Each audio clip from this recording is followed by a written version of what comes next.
Alright, let's talk about Shogun. This is going to be a very interesting video because I genuinely don't know what I'm going to say. And that's not a bad thing. That is because I have nothing bad to really say about this show. It's really good. It's really good television. And me saying that to you, you should already be aware of that. I don't think you've seen anything negative online about this show, and for good reason. It's Shogun. This is coming out from Disney Plus or Hulu or FX, whoever owns whoever in these day and ages. It's out there now for you to watch on Disney Plus. I think that's the primary source. I'm sure some other people have FX, but Hulu is now integrated. None of this matters to actually watching the show. I just want to point out that this show, at this caliber, with this type of story, this type of energy, is coming to you from the parent company of Disney.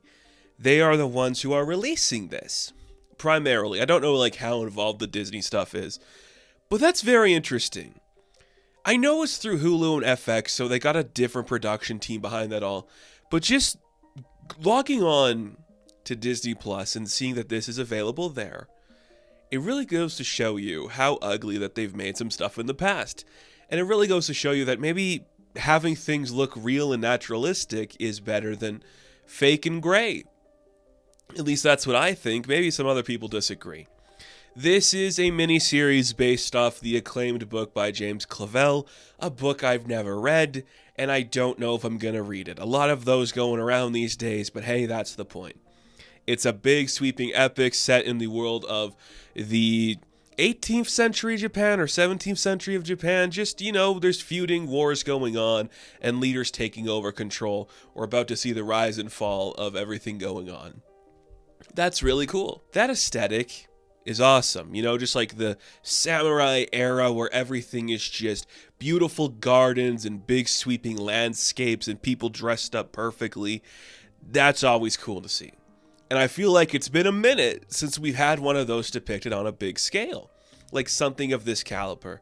Now, I know there's a lot of people that have been comparing this, and a lot of people are like, this is on the same level of Game of Thrones. Well, I don't want to compare this to Game of Thrones. It's not really Game of Thrones. It's just more like Black Sails. You remember that from Stars, where it's kind of based on people throughout history, but it's kind of not, so you can fudge some stuff a little bit and tell your own story. That's what this is. And honestly, it's great.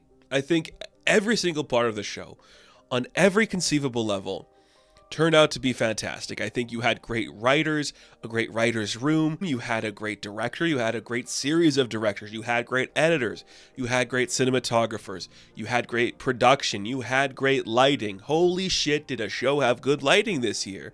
That's crazy. Now, sometimes it suffers from the usual digital cameras shining stuff on a black aesthetic.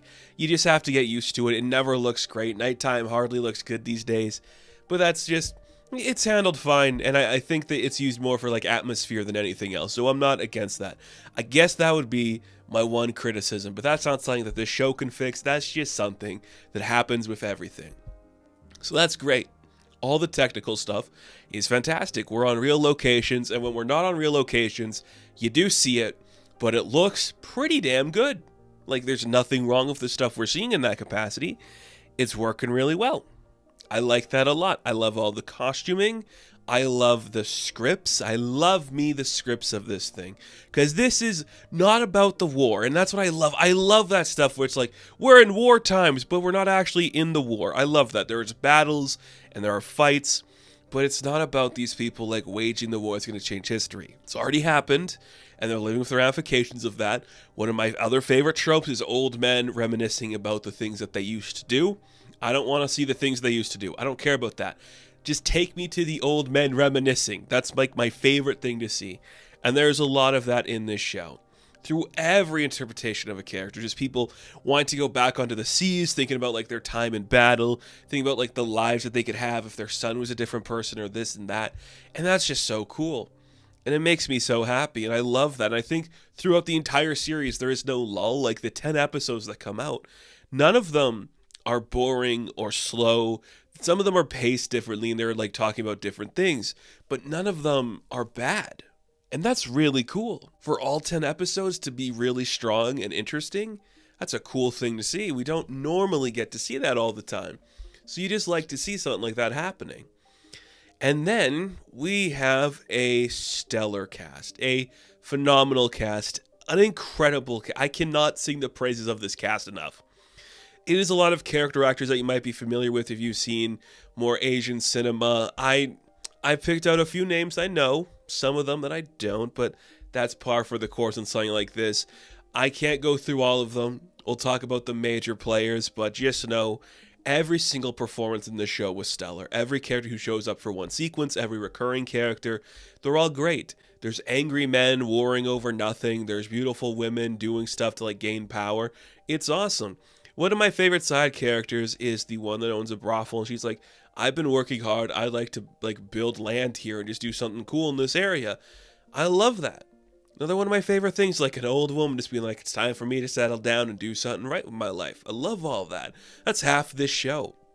Half this show is just like older people in like their 40s and 50s just talking to each other about how to make society work better or why they have to change things and that kind of stuff.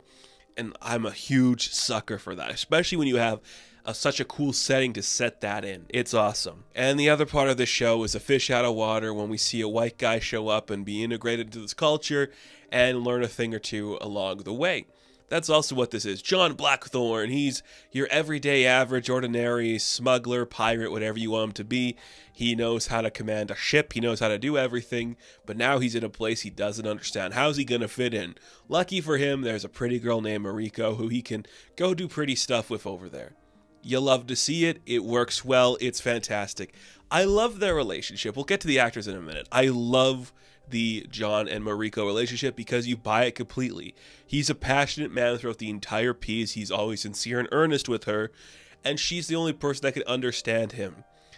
I buy that completely. I don't think they are gonna last forever, nor do I think that's the conceit of their relationship, but just the fact that those two have so much potential as just like a pairing. It works so well, and the chemistry is electric, and that does come down to the actors, which we should talk about. Before we get to Toranaga himself, let's talk about our John Blackthorne. A man named Cosmo Jarvis, a name perfect for television, just perfect for this world. An actor I know nothing about. Amazing. This is gonna put him on a lot of maps. I'm sure he was successful before this, but damn it if this isn't an incredible performance to really show you what this guy's capable of. A stiff, stoic face throughout the entire piece. He's got like the Tom Hardy gruff talking voice of just talking like this. Everything I do is just so intense and I'm really sick of all these stupid shitbags doing these things to me. It's phenomenal. He is phenomenal. Some of his best acting throughout the entire show is in the final episode, but my God, does he carry himself through the entire piece so well. Great performance. You couldn't pick a more just like, if you had to have a child draw a depiction of a white guy, that's what it would look like. It would look like Cosmo Jarvis, and that's just like the perfect bland whoever the hell to throw into something like this. Just a guy. That's what he is, but he does so well. And you know who else does well is Anna Siwa. My God.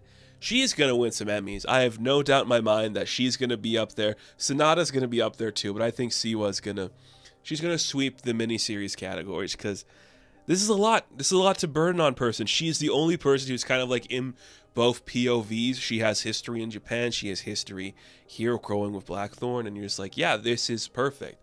She carries it well throughout the entire piece. Everything she's asked to do, it's quiet. She can't be loud. When she gets loud, it's scary. You buy everything about her. I love it so much. She's phenomenal. And I feel like she's just coming up again because she's also in the Monarch series Legacy of Monsters. This is great. I'm so glad that she's getting the chance to shine like this.